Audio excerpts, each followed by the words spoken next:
নমস্কার বন্ধুরা, ধর্মকথা চ্যানেলে তোমাদের আবারও স্বাগত। আজকের যে বিষয়টি নিয়ে আপনাদের সামনে তুলে ধরব, যে মা দুর্গার হাতে যে 10টি অস্ত্র থাকে, সেই 10টি অস্ত্রের কি মাহাত্ম্য এবং তার কি আধ্যাত্মিক ব্যাখ্যা, এবং সেই 10টি অস্ত্র আমাদের জীবনের সঙ্গে কিভাবে জড়িত, আমাদের কি বলতে চায়, তা আপনাদের সামনে আমি ব্যাখ্যা করার চেষ্টা করব।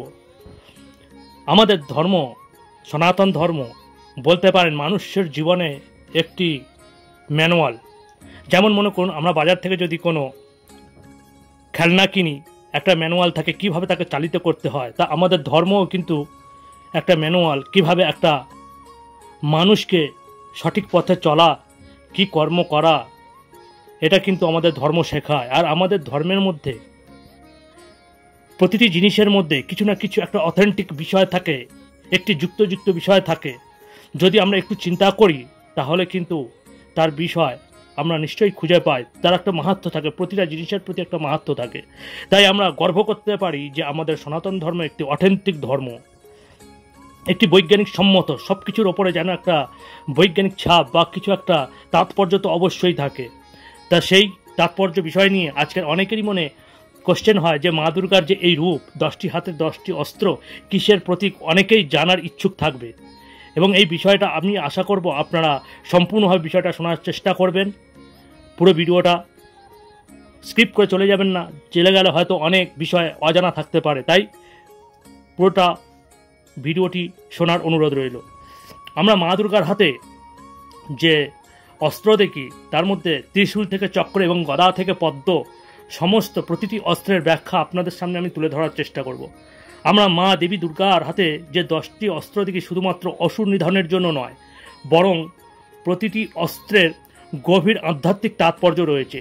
এই অস্ত্রগুলি মানুষের মধ্যে মানুষের কি গুণাবলী ও জীবনের বিভিন্ন দিকের প্রতীক সংকেত করে, সেটা আমরা আজকের ভিডিওতে জানার চেষ্টা করব।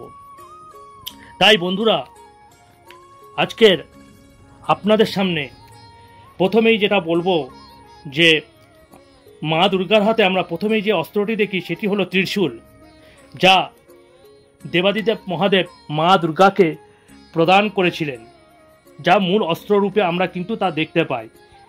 এবার প্রশ্ন হলো, এই ত্রিশূল কিসের প্রতীক? এই ত্রিশূল 3 গুণের প্রতীক: সত্যগুণ, রজগুণ ও তমগুণ।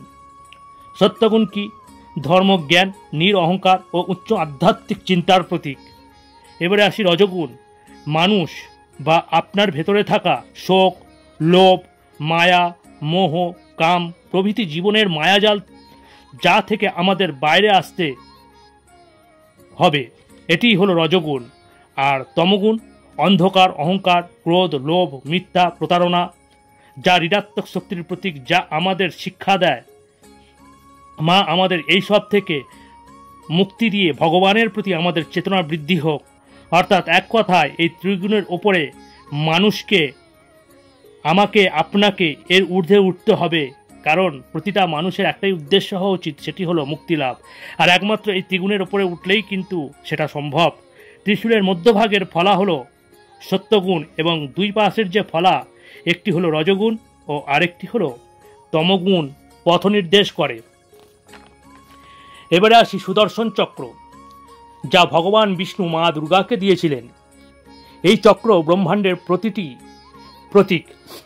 যদি আপনি এই সূর্যমণ্ডলকে দেখবেন ঠিক কেন্দ্রস্থলে সূর্য এবং তার চারপাশে বিভিন্ন গ্রহ, উপগ্রহ, নক্ষত্রগুলি নিজ কক্ষপথে সূর্যকে তা প্রদক্ষিণ করে। ঠিক সেইরূপ সুদর্শন চক্র, যার কেন্দ্র সৃষ্টির প্রতীক। কারণ সূর্যদেব কিন্তু সৃষ্টির প্রতীক। সূর্যদেব না থাকলে আমাদের পৃথিবীটা হয়তো সৃষ্টি হতো না। আর এই সুদর্শন চক্রের 108টি ধারালো ফলা রয়েছে, যা বোঝায় যেমন সূর্যকে বিভিন্ন গ্রহ, উপগ্রহ প্রদক্ষিণ করে, ঠিক সেইভাবে এই 108টি ফলা সুদর্শন চক্রকে কেন্দ্র করে ঘুরতে থাকে। তাই সুদর্শন চক্র ব্রহ্মাণ্ডের সৃষ্টির প্রতীক, যা প্রমাণিত হয় এই ব্রহ্মাণ্ডের সৃষ্টি ও পরিচালিত হয় এই মা দেবী দুর্গার দ্বারা। এবারে আসি তৃতীয় শঙ্খ যা বরুণদেব মা দুর্গাকে প্রদান করেছিলেন, এই শঙ্খ প্রাণী সৃষ্টির প্রতীক, যা অতি গুরুত্বপূর্ণ একটি আধ্যাত্মিক তাৎপর্য রয়েছে। বলা হয় বা বিজ্ঞানও যা বলে, আজ আমাদের পৃথিবীতে সৃষ্টির প্রাথমিক প্রাণ স্পন্দন হলো জল থেকেই। তাই এই শঙ্খই জগৎ সৃষ্টির প্রথম প্রাণের স্পন্দন স্বরূপ। অপরদিকে এটি জাগরণের প্রতীক, যা যুদ্ধের সময় জাগরণ শক্তি হিসাবে কাজ করে। অর্থাৎ প্রকৃতিতে বাঁচতে হলে আমাদের একরকম যুদ্ধ করেই বাঁচতে হয়, আর এই যুদ্ধেই এইভাবেই সতর্কভাবে বেঁচে থাকাটাই হলো জাগরণী শক্তি।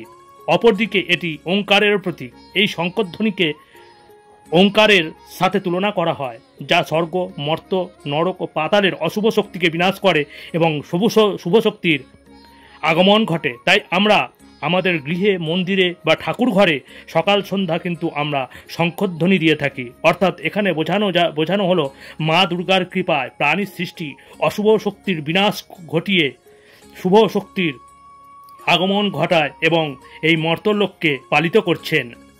এবারে আসি 4, বজ্র, যা ইন্দ্র দেবতা মা দুর্গাকে প্রদান করেছিলেন। এই বজ্র হলো মানসিক দৃঢ়তার প্রতীক, স্বার্থ ত্যাগের প্রতীক এবং আত্মশক্তির প্রতীক, যা তেজ উৎপাদনের প্রতীক, যা শেখায় কোনো কর্ম করতে গেলে মানসিক দৃঢ়তা এবং আত্মশক্তির দ্বারা যে কোনো কর্ম সাধন করা যায়।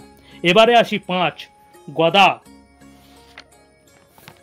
যা ভক্তির প্রতীক। এটি যমরাজ মা দুর্গাকে প্রদান করেছিলেন, যাকে আমরা কালদণ্ড বলে থাকি।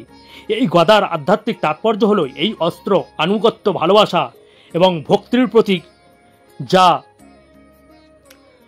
মোহবিনাশক, যা শাস্ত্রমতে গদা মানুষের মোহকে চূর্ণ করে। এটি শক্তির প্রতীক, যা অহংকারকেও চূর্ণ বিচূর্ণ করে।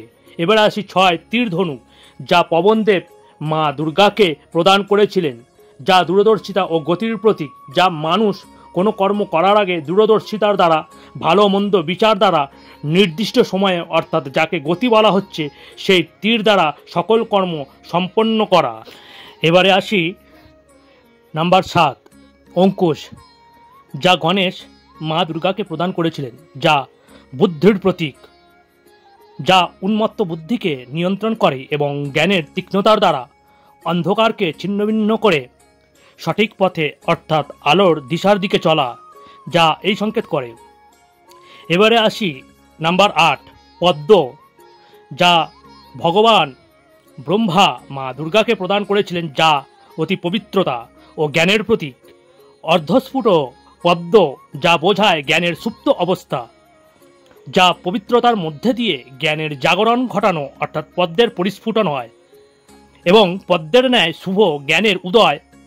এবং কথায় আছে, পাঁকেও পদ্ম ফোটে, অর্থাৎ আপনি, আমরা সবাই যতই প্রতিকূল পরিবেশের মধ্যে থাকি না কেন, অর্থাৎ যে কোনো খারাপ পরিবেশের মধ্যে থাকি না কেন, তার মধ্যে নিজেকে শুভ বুদ্ধির দ্বারা বা জ্ঞানের দ্বারা নিজেকে আধ্যাত্মিক চিন্তার জাগরণ ঘটানো আমাদের উদ্দেশ্য হওয়া উচিত। এই পূর্ণ চেতনার বার্তাই দেয় এই পদ্মফুল। এবার আসি 9, ঘণ্টা, যা ইন্দ্র দেবতার বাহন ঐরাবতের গলায় বা গ্রীবার এই ঘণ্টা থাকে, যা মা দুর্গাকে ইন্দ্র প্রদান করেছিলেন। এই ঘণ্টা, যা অশুভ শক্তির বিনাশক। এই ঘণ্টার ধ্বনিতে সমস্ত জগৎ থেকে অশুভ শক্তির বিনাশ হয় এবং শুভ শক্তির আগমন ঘটে ও তেজ বৃদ্ধি পায়, যা শঙ্খের সমতুল্য। তাই আমরা আমাদের গৃহে সকাল সন্ধ্যা শঙ্খা ঘণ্টা বাজিয়ে দেবদেবীর আরাধনা করি এবং যত অশুভ শক্তি আমরা দূরীকরণ করি। এবার আসি নাম্বার 10, সাপ, সাপ, যা হলো শুদ্ধ চেতনার প্রতীক, যা আধ্যাত্মিক তাৎপর্য হলো যখন আমরা ধ্যান করি তখন আমাদের এই শুদ্ধ চেতনা কুলকুণ্ডলী, অর্থাৎ সাপের মতো এবং সাপের ন্যায় থাকে এবং সেই কুলকুণ্ডলী সাপের ন্যায় জাগরণের মাধ্যমে এই সপ্তচক্র, যথা মূলাধার চক্র, স্বাধিষ্ঠান চক্র, মণিপুর চক্র, অনাহত চক্র, বিশুদ্ধ চক্র ও আজ্ঞা চক্র ভেদ করে সবশেষে সহস্রার চক্রে পৌঁছানোই এই সাপের আধ্যাত্মিক তাৎপর্য বোঝায়। আশা করি বন্ধুরা এই মা দুর্গার যে দশভুজার 10টি অস্ত্র তা আপনাদের সামনে আংশিক হলেও বোঝাতে পেরেছি।